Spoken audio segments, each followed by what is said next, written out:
श्री गणेशाय नमः। जय श्री कृष्ण। भक्तों को कल्पवृक्ष के समान फल देने वाले वृंदावन बिहारी अद्भुत पुरुषोत्तम भगवान को नमस्कार करते हैं। नरों में श्रेष्ठ भगवान नारायण को नमस्कार कर माता सरस्वती व जगत गुरु व्यास जी को सफलता प्राप्त करने निमित्त प्रणाम करते हैं। आप सभी श्रोताओं को, सभी भक्तों को मेरा सादर वंदन। आज हम 8वें अध्याय का श्रवण करेंगे, जिसमें द्रौपदी की कथा को बताया गया है।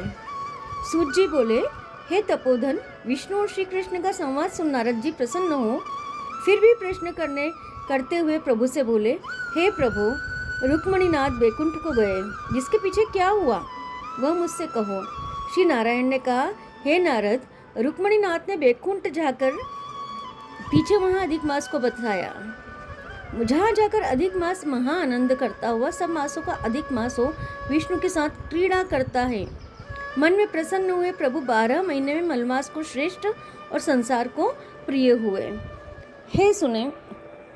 हे मुने, फिर भक्त वत्सल भगवान युधिष्ठिर एवं द्रौपदी को कृपा से देखते हुए अर्जुन से बोले, दुख में डूबे होने से तुमने तपोवन में आए पुरुषोत्तम का आदर किया है, यह मैं जानता हूँ, किंतु इस मास का महात्म्य दुखी भीष्म द्रोण भी नहीं जान पाए और भय द्वेष से तुमने भी नहीं जाना, तथा वेद व्यास जी से प्राप्त विद्या आराधना में लगे रहे।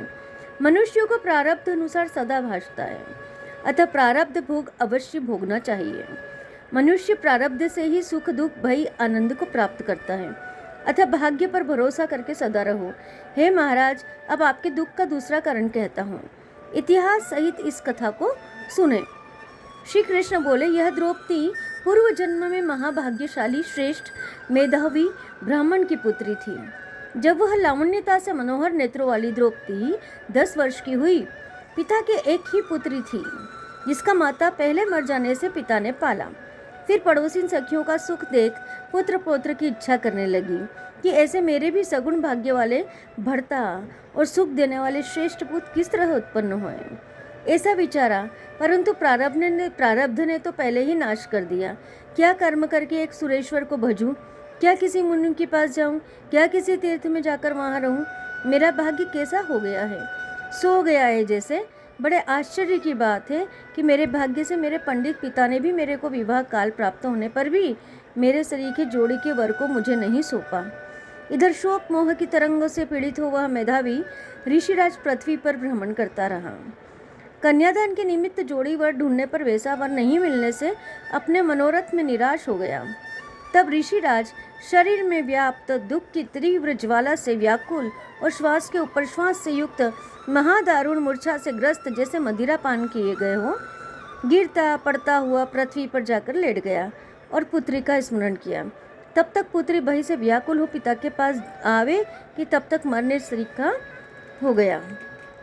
देव योग से अकस्मात कांपता हुआ, हरि में मन लगाता हुआ वह मेधावी ऋषिराज श्री हरि पुरुषोत्तम भगवान को इस प्रकार स्मरण करने लगा, हे राधा रमन, हे प्रचंड भुजाओं से दैत्यों को मारने वाले, हे अति उग्र दावानल के समान पाप करने वाले, हे श्री कृष्ण, हे गोविंद, हे दामोदर, हे दीनानाथ, आपको मेरा बारंबार नमस्कार है। मेरे संसार रूपी समुद्र से रक्षा करो। मुनि के ऐसे वचन सुन बहुत जल्दी भगवान के लोक से परिकर आ गया और मरे हुए मुनि को हाथ में लिए भगवान के चरण कमलों में ला रखा। और इधर उसकी पुत्री पिता के प्राणों को निकलता देख हाय हाय कर रोती और पिता की देह को गोदी में लेकर दुखित हो विलाप करने लगी। महादुखित हो दारुण रुदन के समान बहुत देर तक ऐसे विलाप करने लगी, हाय पिता, हे कृपा सिंधु, पुत्री को आनंद देने वाले मेरे को किसकी गोदी में बैठाकर विष्णुपुर को गए। हे तात, बिन पिता मुझे कौन रखेगा, बिन मेरा विवाह कर ही आप कहाँ चले गए। हे तात, हे तपोनिधे, अमृत के समान वाणी को कहो, चुप क्यों रह गए। उठो उठो, अब तो बहुत ही सोए।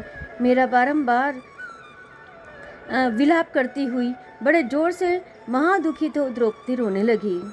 वहाँ उस वन में रहने वाले ब्राह्मण उसका रोना सुन सभी हाहाकार मचाते वहाँ आ पहुँचे और पुत्री की गोद में मरे हुए मुनि को देख वन में रहने वाले सब मुनि भी रोने लगे।